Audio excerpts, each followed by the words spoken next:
Hola, bien. Bueno, tengo el gusto de abrir el panel Represión, Pandemia y Huracanes. Para este panel vamos a contar con la participación de Lottie Cunningham, un referente en la lucha de los derechos humanos de los pueblos indígenas descendientes del Caribe. Cabe destacar que Lottie recibió recientemente el premio Right Lighthood, conocido como el Nobel Alternativo. De verdad, Lottie, es un placer contar con vos. También estará acompañándonos durante el panel la doctora Magda Alonso. Ella es hija del médico Adán Augusto Alonso Flores, el doctor del pueblo, como lo bautizó la población por su trabajo los últimos meses con las personas con síntomas de COVID. El doctor Alonso, cabe destacar que falleció en junio de este año. Es importante señalar que la doctora Alonso es también sobrina de Máximo Guillermo Alonso Flores, otro médico fallecido por COVID, y que sin duda son una expresión, ¿no?, de la tragedia que ha vivido el personal médico nicaragüense ante la negligencia criminal e irresponsabilidad del gobierno nicaragüense en cuanto al manejo de la pandemia. Contamos también con la participación del doctor González. El doctor González ha sido víctima propia de la represión gubernamental. Por esa razón, él se exilió. Actualmente se encuentra en el exilio y es el presidente de la Asociación Médica Nicaragüense en el Exilio, capítulo Costa Rica. Muchísimas gracias por estar en este panel. Cada panelista va a tener un espacio de 5 minutos. Yo les mandaré un mensaje cuando ya su tiempo esté por acabar y iniciaremos con la doctora Lottie Cunningham. Doctora, además de el abandono histórico de las poblaciones del Caribe y la violencia contra la población indígena, en los últimos meses, en este 2020, hemos vivido la pandemia y los embates de 2 huracanes. ¿Cuál es la situación actual de los pueblos del Caribe? La dejo, doctora Lottie. Bueno, muchas gracias por la oportunidad, particularmente al colectivo de derechos humanos. Nosotras, como Centro por la Justicia y Derechos Humanos de la Costa Atlántica en Nicaragua, queremos expresar nuestros saludos al pueblo nicaragüense, particularmente los pueblos indígenas y afrodescendientes de la costa caribe de Nicaragua en el marco del Día Internacional de Derechos Humanos, que actualmente el pueblo sufre una crisis de derechos, de violación de derechos humanos, la más profunda de su historia. Nosotros queremos compartir con ustedes que el estado de la situación y los impactos de la costa caribe de Nicaragua con los 2 huracanes ETA y OTA que han tenido una afectación reciente pues en la costa caribe norte particularmente. Los desastres naturales y la contingencia que se suma a la crisis humanitaria y social que prevalecía en la costa caribe por el despojo territorial de los pueblos indígenas en la región. Tan solo durante 2020, al menos 12 personas indígenas han sido asesinados en el marco de los conflictos por el territorio y como represalia por la labor de defensa a la tierra. Las agresiones letales han sido también acompañados en distintos episodios violentos en territorios indígenas. En este periodo, particularmente en la reserva biosfera. Posteriormente, ¿verdad?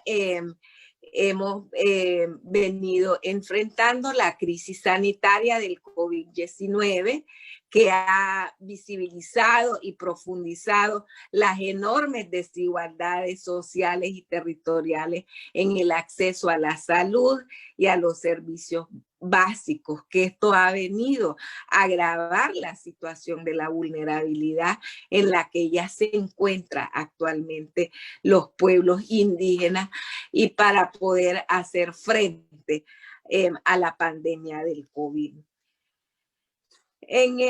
Y ahora pues los impactos de los huracanes, tanto ETA e Iota en la costa Caribe,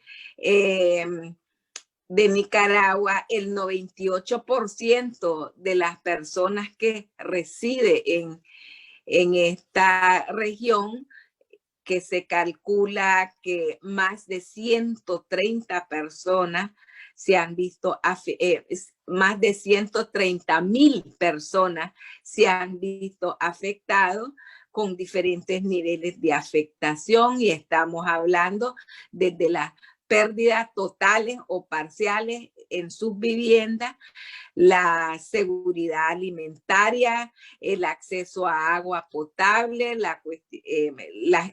todo lo que tiene que ver con lo básico de el derecho humano fundamental. Las comunidades sufrieron unos daños tan enormes, pero que los daños económicos provocados por estos huracanes, si bien todavía no se ha hecho un informe tan detallado, este es un informe preliminar, se estima que son muy altos los daños económicos, principalmente en infraestructura, los pequeños negocios, el sector agrícola, la base de la economía de subsistencia indígena. Además de eso, el sector pesquero, y también nosotros hemos visto el sector de servicios básicos. El paso de los huracanes ha empeorado la situación, como dije, económica en un triple contexto. La crisis sociopolítica es una de ellas, la crisis económica vinculada a la pandemia del COVID, y ahora que el agravamiento de la situación derivado de las inundaciones. Ya las comunidades sufrían unas inundaciones desde el mes de agosto.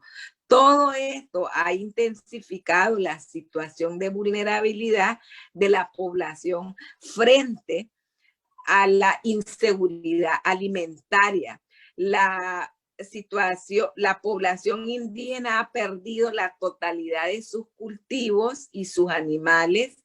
Las familias se han visto obligados a adquirir exclusivamente producto de la canasta básica, reduciendo, ¿verdad?, la diversidad o la diversificación de su dieta, reduciendo también la cantidad de su alimento consumido y la frecuencia de ellos. ¿Qué quiero decir con esto? Pues que ahora el que podía consumir su comida con un alimento de proteína o frijoles o pescado, hoy ni siquiera eso lo puede hacer. O el que comía 2 tiempos o 3 tiempos de comida, con costo puede comer un tiempo de comida. Y de esa forma, cerrar la puerta, que nos ha venido a afectar.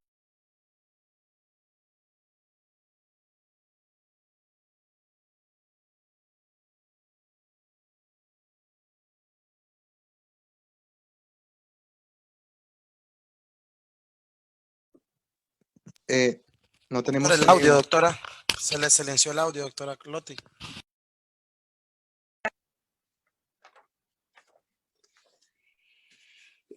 Informaba que más de 256 comunidades indígenas han sido afectadas por estos huracanes, de las cuales 52 comunidades han sido las más graves, y que de estas aproximadamente 204 comunidades indígenas han sido afectados por las enormes inundaciones provocadas pues en estas intensas lluvias.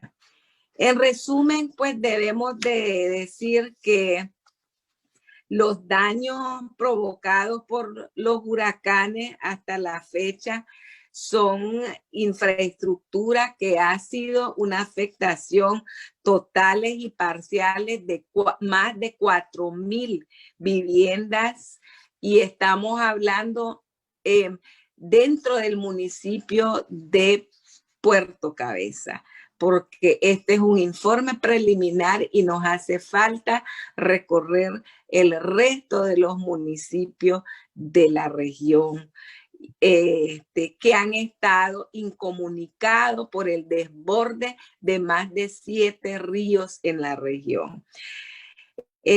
62 iglesias han sido parcial o totalmente destruidas, 36 escuelas, 65 centros deportivos, 24 casas comunales, y todo lo que tiene que ver con el poco sistema de agua que ya existía, ahora se está enfrentando una situación grave, y muchos de los pozos dentro de las comunidades han colapsado, han sido contaminados debido a los desbordes de los ríos.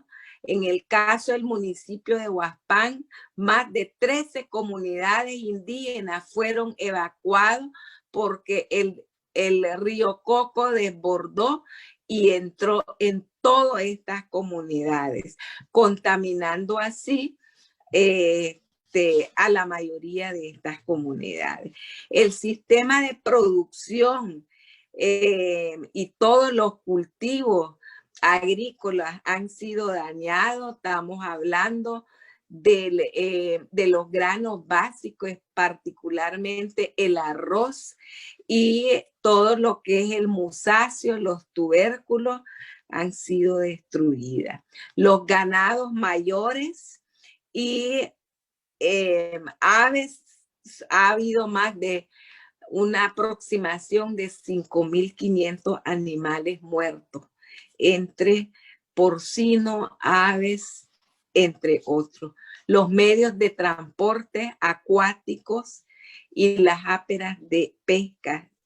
Más de 1.500 embarcaciones y 450 redes de pesca han sido destruidos.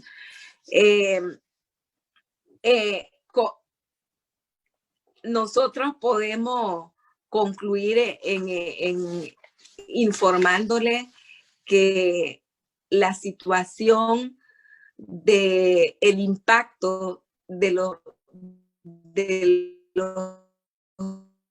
dos huracanes muy graves, que el Estado de Nicaragua no ha dado una respuesta inmediata a como se espera. Ya existen muchas comunidades que ya están sufriendo una hambruna, y como le dije anteriormente, de estos huracanes ya existía una inseguridad alimentaria por el desplazamiento a sus tierras y las pérdidas continuas de sus territorios. Y esta situación ha venido a agravar más. Por tanto, pues se le llama al Estado de Nicaragua con urgencia, se le insta, ¿verdad?, a que a lo inmediato se le garantiza a la población de la costa Caribe agua y saneamiento para poder subsistir su alimentación básica y la construcción de las viviendas. Y esto debe ser sin ningún proselitismo político, porque tenemos información que las autoridades del Estado han iniciado algunos entrega y distribución de techo, pero mucho de esto ha estado bajo una campaña de política y que en esta situación de crisis humanitaria a nosotros nos preocupa. Muchas gracias nuevamente por la oportunidad y queríamos compartir eso y poder decirle al pueblo de Nicaragua que a nosotros la costa Caribe nos va a costar volver a la reconstrucción y volver a estar en nuestros pies. Muchísimas gracias, doctora Lotti, por esa fotografía tan terrible que nos ha mostrado con esos datos tan fuertes. Créame que a nosotros nos causa mucho dolor, ¿no? Y de pronto mucha impotencia de sentir que no estamos haciendo lo suficiente. Y desde el colectivo de Derechos Humanos nos queremos sumar a ese llamado que hizo casi al finalizar su intervención, a ese llamado al Estado nicaragüense para que haga lo que tiene que hacer y no lo está haciendo.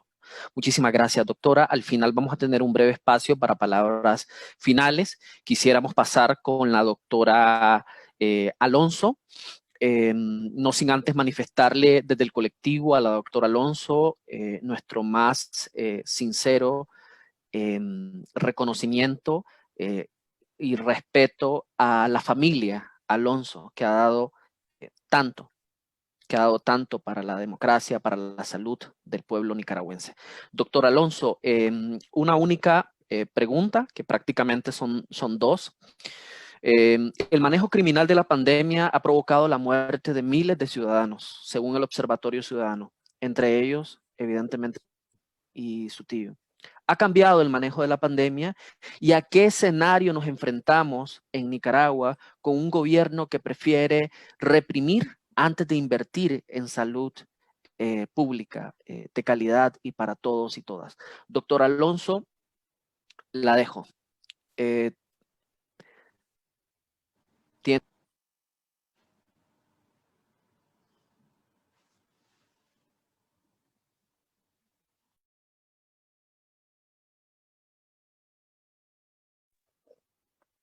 Hola.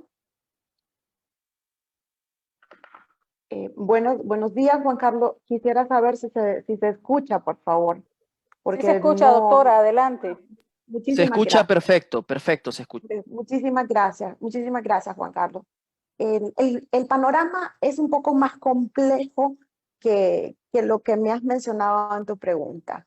Ya el sistema de salud de Nicaragua tenía muchas deficiencias, ya que venimos de años que se ha invertido mucho en armas, mucho en un sistema represivo que ya se venía construyendo, más que en salud. Esto nosotros tenemos años, no solo de abril del 2018 para acá, sino que desde antes, en muchos los médicos habíamos venido hablando de las deficiencias del sistema de salud y de la politización del sistema de salud, de que solo se permitía, solo se contrataba a médicos que estaban en el lineamiento del partido político gobernante. Y cuando explota lo de abril del 2018, eso solamente se hizo más notorio, pero ya existía, o sea, ya eso estaba constituido. Y cuando viene la pandemia, se agrega a lo que ya había sucedido el hecho de que surgen o se magnifican las deficiencias que ya existían en el sistema de salud. Y para mí lo más grave es que la gente no confía ya en los médicos, la gente no confía en el sistema de salud. Entonces lo más grave es que la gente no quiere ir a los hospitales, la gente no quiere ir a los centros de salud, la gente prefiere quedarse en sus casas y eso es peligroso, eso es grave. ¿Por qué? Porque nadie sabe cuándo el virus va a producir un síndrome grave y la persona se puede complicar en su casa. también nos traduce en que no hay estadísticas veraces para decir nosotros la magnitud del problema en Nicaragua, y eso también es grave. Entonces, todo esto nos lleva a un problema de salud pública grave, un problema de salud pública que es necesario detenerlo porque la pandemia no se ha detenido. Entonces yo me uno a Loti cuando le pide al Estado de Nicaragua, cuando le pide al gobierno de Nicaragua, yo también se lo pido, que humanicemos, por favor, el sistema de salud, no politicemos, humanicemos el sistema de salud, que las personas puedan ir, porque mi miedo es que cuando venga la vacuna, la gente no quiera ir a vacunarse. La gente tiene miedo, la gente tiene desconfianza, y eso va a ser muy difícil que nosotros recuperemos esa confianza, muy, muy difícil. Tiene que venir un cambio grande, un cambio profundo, un cambio que venga primero de parte del gobierno y cambiar todo ese sistema político que no brinda seguridad a la gente. Cambiar ese sistema económico que solamente da plata para un sistema aéreo y no para un sistema de salud. Que nosotros empecemos a invertir en educación, que nosotros empecemos a invertir en medicinas para la gente. Entonces, urge un cambio grande, un cambio profundo en el pueblo, porque es el pueblo el que está sufriendo. Es el más pobre, el más sencillo, el más humilde, el que no tiene dinero para comprar medicinas, el que perdió su trabajo, el que ahora redujo todos sus gastos. Como decía Loti, antes comían 3 tiempos al día, ahora hay un montón de gente, son miles de nicaragüenses que hacen un tiempo de comida, eso es una realidad. Imagínense ustedes, si solo hacen un tiempo de comida, ¿creen ustedes que habrá dinero para medicinas? ¿Creen ustedes que habrá dinero para pagar un médico privado? No lo hay. Entonces, este es el momento en que de verdad nosotros debemos empezar a ser más humanos. Nicaragua ha venido sufriendo décadas de una cultura de guerra y de odio que debe acabar. Debe acabar y debe acabar empezando por cada uno de nosotros. Que nunca más en este país se le vuelva a negar la atención médica a ningún ciudadano nicaragüense. Que nunca más en este país se vuelva a levantar un arma contra el pueblo. Ese cambio debe hacerse y es un cambio profundo, es un cambio dentro de la cultura de nuestra misma sociedad. Yo sé que no es fácil. Yo misma he luchado contra el odio porque no es fácil después de todo lo que mi familia ha vivido. Mi familia ha sufrido asedio. Mi padre pasó semanas sin poder salir de su casa ni a trabajar. Mi padre tuvo que atender personas que eran rechazadas a los hospitales porque les decían que no era COVID. Y al final, la prueba de que toda esa gente que mi papá atendió era COVID es que él mismo adquirió la enfermedad y de una forma tan grave y tan terrible, porque la carga viral era muy alta. Entonces, ya debemos acabar con esa etapa y empezar a construir una cultura de paz. Y eso solo lo vamos a lograr a través de la educación y la buena voluntad de todos los nicaragüenses, de todos los nicaragüenses. Somos miles de familias que en esta Navidad vamos a tener sillas vacías. Somos miles de familias que en esta Navidad no tenemos para comprar regalos. Yo soy una más del pueblo, nada más. Yo soy una más de las miles de familias que esta Navidad va a ser distinta, en que vamos a llorar y extrañar a los que no están. Entonces es importante que todo ese dolor, que todo ese sufrimiento que tenemos como pueblo se transforme en una nueva Nicaragua. Nos sensibilicemos, nos humanicemos y empecemos a poner un granito de arena, cada uno a construir un país con una cultura de paz y abandonar la cultura de odio y guerra que por tantos años ha enlutado y sigue enlutando al pueblo nicaragüense, porque esa cultura se ha traducido en graves daños, en graves abusos a los derechos humanos fundamentales del nicaragüense. Entonces es importante que hagamos un alto, que cambiemos.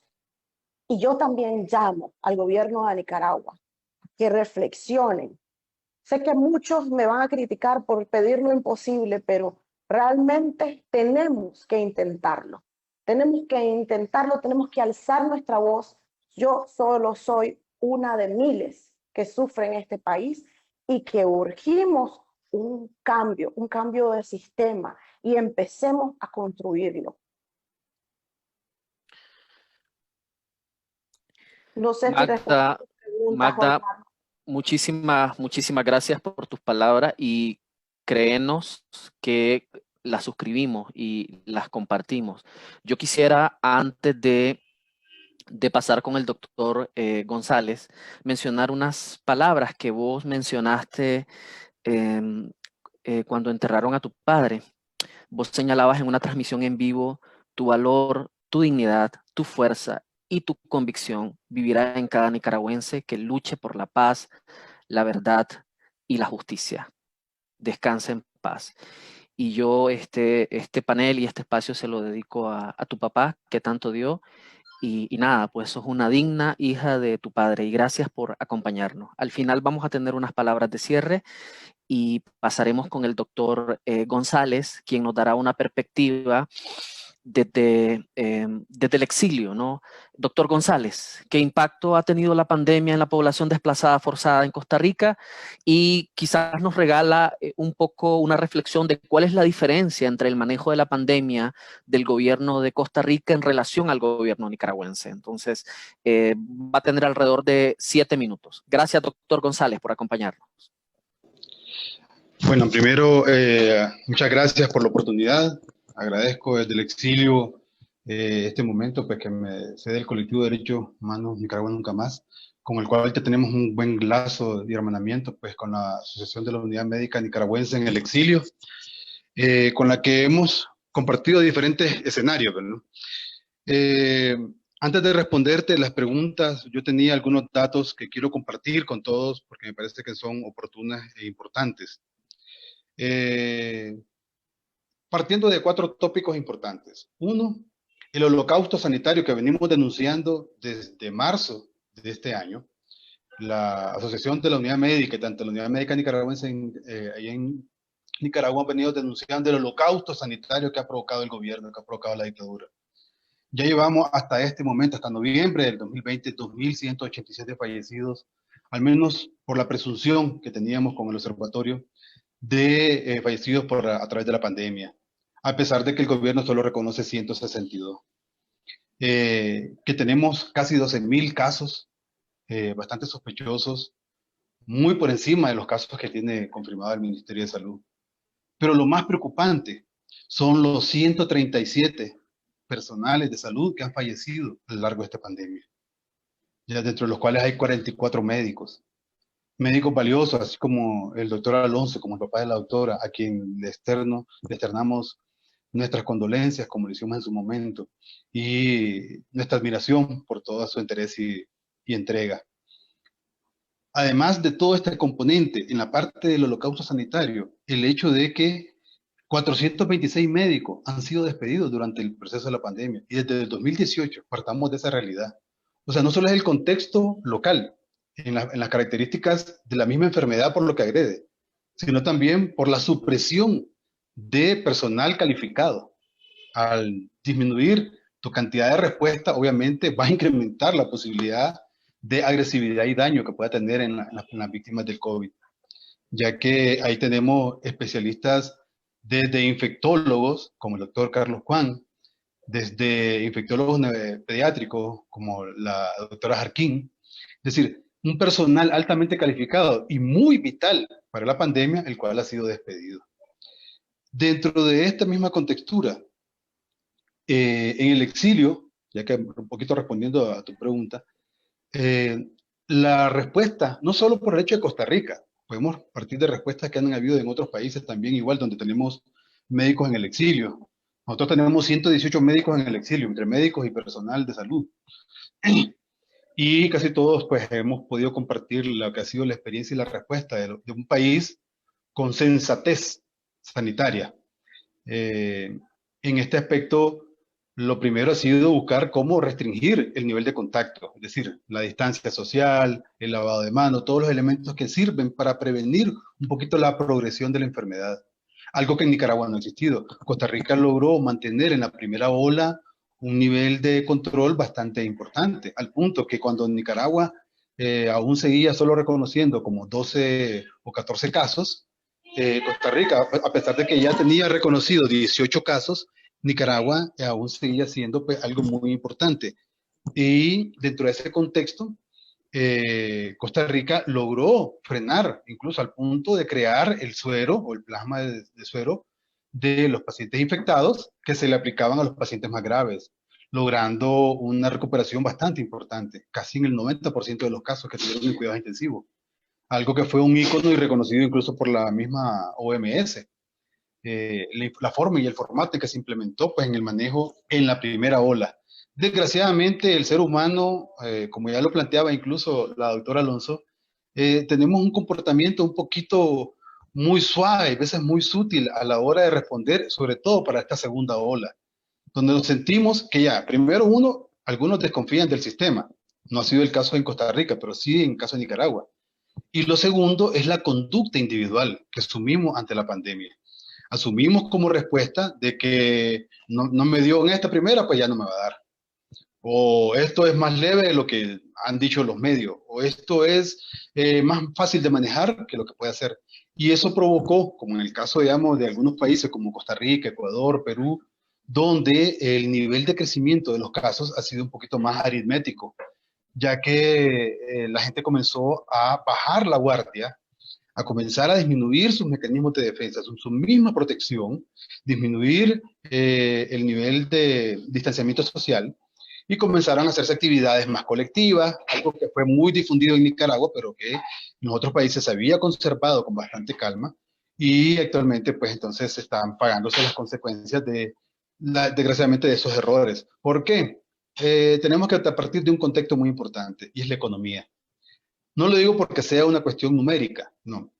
Es porque ningún país puede sostenerse tanto tiempo encerrado. Y eso lo demostró Francia, lo demostró Alemania, lo demostró Italia y España. Igual le ha tocado a Costa Rica, donde podía subsistir un periodo controlable. Desgraciadamente, ese periodo limitó la actividad económica. Entonces tuvieron que darse ciertas libertades que hicieron que se incrementaran el número de casos. Y es algo que preocupa porque si eso ha ocurrido en esos países que han tomado medidas importantes, ahora imaginémonos en Nicaragua, donde la población perdió completamente la credibilidad sobre las instituciones de salud.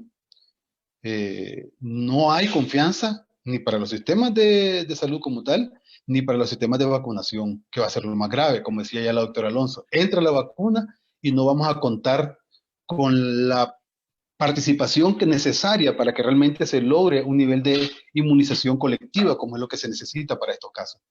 Entonces, ¿a dónde nos vamos a enfrentar? ¿A qué panorama nos vamos a enfrentar? Por ejemplo, hay países como en Europa, como en Alemania, donde ya tenemos control, Alemania, Francia, Inglaterra, donde ya comenzaron a hacer las vacunaciones y el nivel de aceptación de la población, sobre todo la población mayor, que es la más susceptible, ha sido bastante significativa. Algunos hasta cercanos ya al 60%, partiendo de valores propios de los mismos ministerios de salud de cada institución, de las secretarías de salud de cada institución. Pero en América Latina partimos de otro contexto, es nuestra propia realidad. Dependemos de las soluciones económicas en muchas cosas, dependemos de nuestra propia idiosincrasia y cultura, y a veces nos enfrascamos en ciertas libertades o derechos de libertades, hay veces violando incluso las propias medidas que debiéramos de implementar, inclusive algunas promovidas hasta por el mismo personal de salud. Yo creo que ahorita es muy importante recalcar que a pesar de que tenemos más o menos casi 1 millar de trabajadores de la salud que ya han sido infectados en Nicaragua, según propias estadísticas que tenemos del control en la parte médica, seguimos todavía promoviendo actividades masivas. Y eso nos va a salir muy caro, como ya lo planteaba la doctora Alonso, nos va a salir demasiado caro para nosotros. Caro en el sentido de las vidas humanas, de lo que es lo más importante. El valor de esas personas que muchas veces tenemos que persistir en nuestra conducta por querer salvar vidas, que estamos ahí atendiendo a las personas con limitaciones, como ya ha ocurrido en Nicaragua, donde el personal de salud estaban con dignidad exigiendo de que el ministerio debería de suministrar equipos de protección y que no lo hacían. ¿Quiénes suministraron la mayor cantidad de equipos de protección en casi todas las unidades de salud? En las unidades de salud, la unidad médica nicaragüense, a través de paquetes casi clandestinos, entrando de manera casi clandestina a unidades de salud, a los hospitales, para decirle a tal médico, mira, aquí tenemos un paquete de 20 unidades, 30 unidades para el personal de salud. O sea, algo que se vuelve ilógico, cuando debiera ser la institución la que debiera ser responsable de suministrarte esos requerimientos, al menos esos estándares. Entonces, no quiero culminar sin antes dar una pauta que me parece muy importante, y es algo que nosotros hemos siempre insistido desde el exilio, y han sido el personal en formación, es decir, los estudiantes de medicina, los estudiantes de las carreras de fines de odontología, de farmacia, que fueron parte vital durante el proceso de la lucha de abril del 2018, pero que han sido parte vital durante el proceso de las luchas en salud a lo largo de toda la historia, y que actualmente se han visto privados, muchos de ellos, incluso de poder continuar algunos en los estudios, otros están en el exilio, y que tienen ya su impacto más importante, como es el hecho de que el Ministerio de Salud y la universidad optaron actualmente por liberarlos de cualquier examen o cualquier exigencia para entrar, ya sea a medicina o a las especialidades, lo que obviamente se va a pagar con la calidad, ya que cuando vos disminuís tus niveles de exigencia, lo que sacrificas es calidad. Entonces, si contamos con ese otro elemento, vas a contar con menor calidad de respuesta ante la pandemia, que no se va a eliminar a corto plazo, es algo que todavía vamos a tener en mayor plazo, y más cuando no vamos a poder contar con una participación mayor en la vacunación, como sí va a ocurrir en los otros países, probablemente incluso hasta en los países vecinos, como Honduras, Guatemala, El Salvador que ha fomentado un buen sistema de respuesta, y en el caso de Costa Rica, pues que también está implementando una respuesta un poquito mucho mayor, mucho más eficiente y efectiva. Y concluyo Muchísimas pues, gracias. Muchísimas gracias, doctor González. Y ya para ir finalizando, quisiéramos que cada uno de los panelistas, comenzando nuevamente por la doctora Lotti, nos brinden algunas ideas, algunas sugerencias o pistas frente a esos escenarios que han descrito, que no son, digamos, los mejores escenarios posibles, que están marcados por muchísimas y sistemáticas violaciones de derechos humanos. ¿Qué podemos hacer frente a un estado de que pese a los llamados reiterados que se han hecho, no solamente de los defensores y defensoras de derechos humanos, sino también de la comunidad internacional, se niega a hacer lo que debe de hacer? ¿Qué podemos hacer? ¿Qué puede hacer la población? Doctora Lotti. Bueno, nuevamente gracias. Nosotros como derechos humanos y como defensores de derechos humanos, en el marco del Día Internacional de Derechos Humanos, tenemos que continuar nuestra lucha accediendo la información a la población. En el caso de nosotros, tenemos que utilizar incluso los mecanismos internacionales, es decir, elaborar los informes sobre los impactos del COVID, el impacto de los huracanes y cómo esto ha venido afectando los derechos humanos básicos que tiene la población nicaragüense, y en particularmente para la costa caribe de Nicaragua, el derecho a la alimentación, el derecho a la salud, el derecho al agua, que ahorita hay comunidades enteras en la costa caribe que no tienen agua, que donde el desborde de los ríos o el desborde del océano, donde el mar entró y arrasó con la comunidad, contaminando todos los pozos existentes. Y es hoy, a casi más de un mes de los huracanes, que no se ha dado una respuesta rápida e inmediata a la población. Y es en ese sentido que nosotros tenemos que trabajar, tenemos que exigir a los mecanismos internacionales de que se debe de establecer un mecanismo de fiscalización sobre la ayuda externa que está recibiendo Nicaragua, por ejemplo, para implementar las acciones concretas para el COVID. El Banco Mundial acaba de entregar un financiamiento a Nicaragua para el tratamiento del COVID. Y así también ha entregado la comunidad internacional muchos fondos para los huracanes en la costa Caribe. Pero no existe un mecanismo. Y nosotros, desde la sociedad civil también, tenemos que realizar ese monitoreo, tenemos que realizar estudios que tomen en cuenta los protocolos, por ejemplo el de CEPAL, para identificar los daños y presentar valoraciones de necesidad y gestionar la reconstrucción, en el caso nuestro, de las comunidades indígenas. Así que quiero concluir, ¿verdad?, expresando una palabra de la señora Eleanor Roosevelt que decía: ¿dónde empiezan los derechos humanos universales? Los derechos humanos universales empiezan en pequeños lugares, desde la casa, desde su vecino, desde las comunidades y desde esas comunidades más pequeñas que no aparecen en ningún mapa, como es más de 200 comunidades indígenas que no aparecen en ese mapa de Nicaragua. Sin embargo,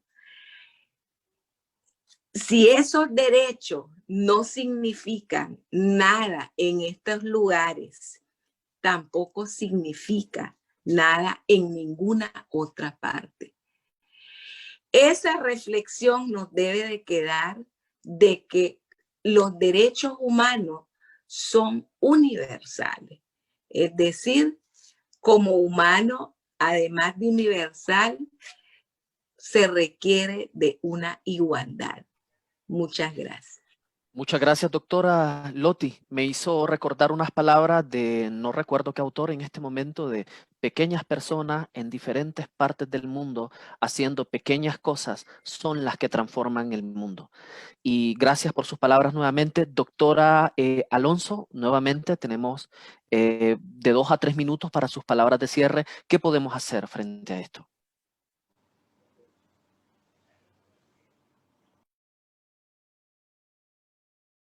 Tiene el micrófono apagado, doctor Alonso.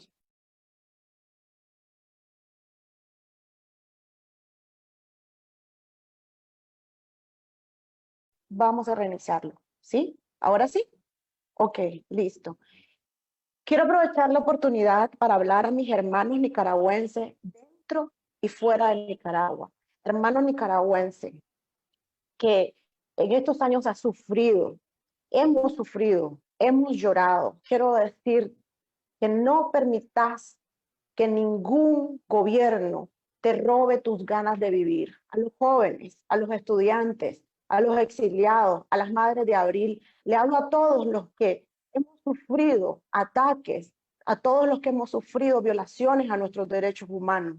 Quiero decirles, no permitan que un gobierno les robe la esperanza. No permitamos que un gobierno nos robe nuestros derechos. Es importante seguir firmes, seguir dignos. Ya demostramos en las calles de Nicaragua que somos más los nicaragüenses que queremos paz, que queremos justicia, que queremos una nueva Nicaragua con una cultura distinta, una cultura en base a la educación y no a las armas y no a la guerra.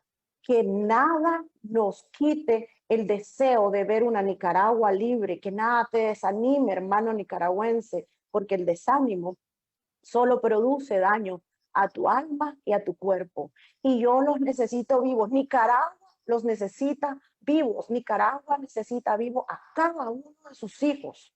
Entonces, en este contexto de la pandemia, si el gobierno no nos cumple, pues cumplamos nosotros mismos con nuestra propia seguridad, la de nuestra familia.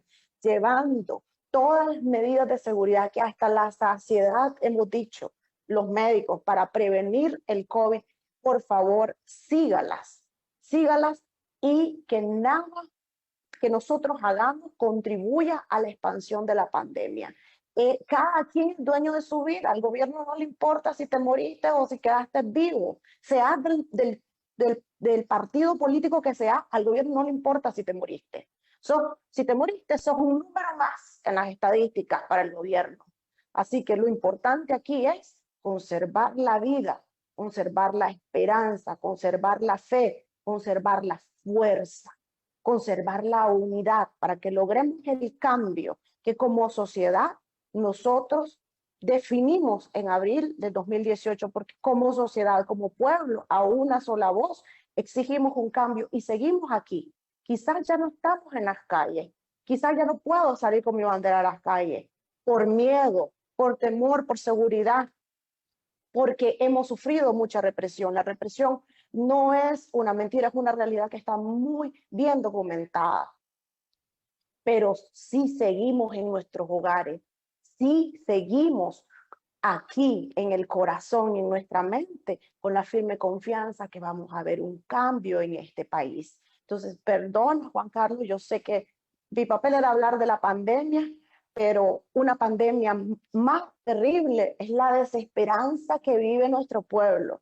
Y esa desesperanza está tanto en los hermanos dentro de Nicaragua como en nuestros hermanos en el exilio. Dejemos de atacarnos unos a otros. La cultura de paz empieza en uno mismo, respetando los derechos a expresarse de las demás personas, respetando el derecho de las demás personas de expresar lo que sienten y tratando de comprendernos unos a otros. Porque todos en Nicaragua hemos vivido diferentes cosas. Quizá yo no viví lo que vivieron otros hermanos no vivieron el sufrimiento que yo viví, pero todos hemos estado unidos por el dolor. No hay un solo nicaragüense de los que estamos en la lucha que podamos decir que no hemos sufrido, no hemos llorado. Así que tiempo de unidad, tiempo de fe, tiempo de esperanza, y que esta Navidad el amor de Dios nazca en todos los corazones de los nicaragüenses, en todos, porque el cambio lo vamos a hacer cuando todos decidamos cambiar, cuando todos optemos por la paz. Muchísimas gracias, Juan Carlos. Muchísimas gracias a usted, doctora Alonso. Definitivamente, como usted dice, la peor pandemia que vivimos es la desesperanza. Pero ante eso hay antídotos. Y yo creo que estos espacios son espacios de esperanza. Doctor González, tenemos de 2 a 3 minutos para sus palabras de cierre, en el mismo sentido. Sí, yo lo voy a dirigir casi como con enfoques directos, por eso quise puntualizar. A las víctimas y a los organismos de derechos humanos a documentar bien los casos de agresión y de víctima a las que se han venido sufriendo. Hacer eso, ya lo venían diciendo los panelistas anteriores en las otras partes, en las otras ponencias, sobre el hecho de aprender a documentar, a no dejar de documentar todos los elementos que hemos sido objeto de tortura. A los organismos de derechos humanos y a los grupos médicos que están vinculados en el manejo de las víctimas a implementar los protocolos de Estambul. A las estructuras y organismos internacionales, exigir esos mecanismos que permitan documentar de forma legal y precisa cada uno de los casos. Al Estado, exigir la implementación de que esos fondos que han sido asignados se apliquen, tanto ya sea para las pruebas y el manejo de la pandemia.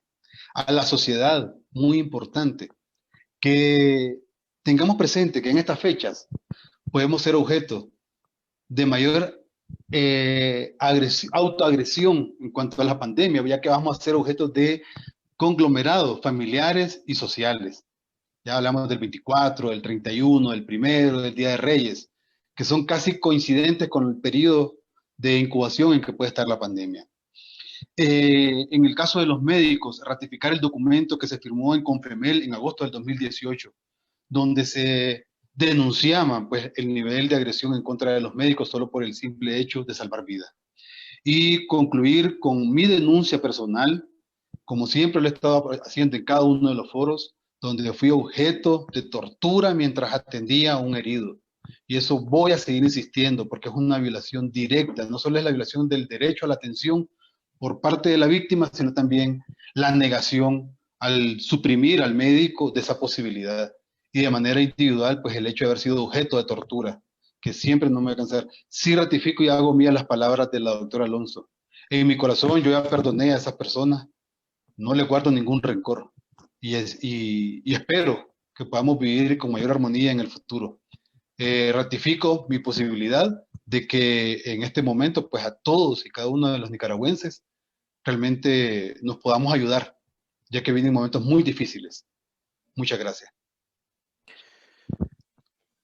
Muchas gracias, doctor Oscar González. Quizás terminar el panel, evidentemente agradeciendo a Loti, a Magda y a Oscar, pero también compartiendo en honor a toda esta gente que ha luchado y que en algunos casos nos ha dejado, como en el caso de Adán y como en el caso de Máximo, los doctores Alonso, un poema que me hicieron llegar hace un momento desde España, una persona que está conectada por allá, que es un poema de Rafael Mendoza, poeta salvadoreño, y es del año 74. Y todavía, tristemente, este poema está vigente. Lo comparto en nombre de todas esas personas que han luchado por los derechos humanos y que luchan por los derechos humanos. Se llama la intencional de los derechos humanos. En el nombre de los padres, de los hijos y del espíritu de las madres que se quedaron sin ellos, porque cayeron en la lucha por alcanzar la liberación de su pueblo, por abolir la explotación de su pueblo, por conquistar la felicidad de su pueblo, en el nombre de los desposeídos, de los perseguidos y de los comprometidos, en el nombre de los pordioseros, de los líderes sinceros y de los obreros, en el nombre de los campesinos y de las víctimas de los asesinos, en el nombre de los exiliados y de los marginados, en el nombre de los estudiantes conscientes y de todos los combatientes que exponen el pellejo frente a los regímenes dictatoriales, sirvientes de intereses imperiales y oligarquías, en el nombre de los que escapan a la memoria, a la historia o al momento de la victoria. Valga la presente aclaración intencional de los derechos humanos, de quienes luchan en la tierra por alcanzar un mundo de justicia y libertad. Sin duda, Loti, Magda, Oscar, cada uno desde sus campos hace un aporte importante a esa lucha por la justicia y la libertad. Muchísimas gracias y con esto doy por cerrado el panel. Y abrazos hasta donde están.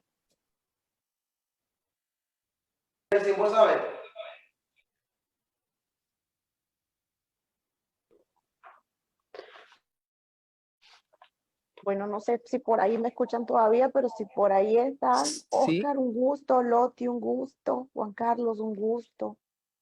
Gracias de verdad y un abrazo grande a todos. Y Dios nos guíe. Dios nos guíe, somos un pueblo bendecido y vamos a salir adelante. Seguro que sí. Igualmente. Saludos a ustedes. Muchas gracias. Loti, quiero decirte que tu fotografía de la realidad de la costa atlántica me ha calado muchísimo.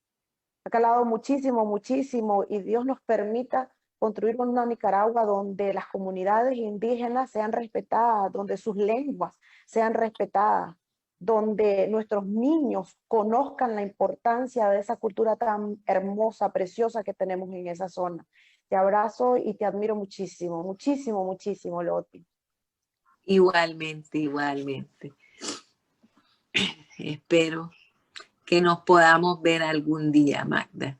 Así será, seguro que sí. Ok, bye, bye. Buenos días. Gracias. Y continuamos con nuestro programa. Creo que hay un interludio cultural ahora.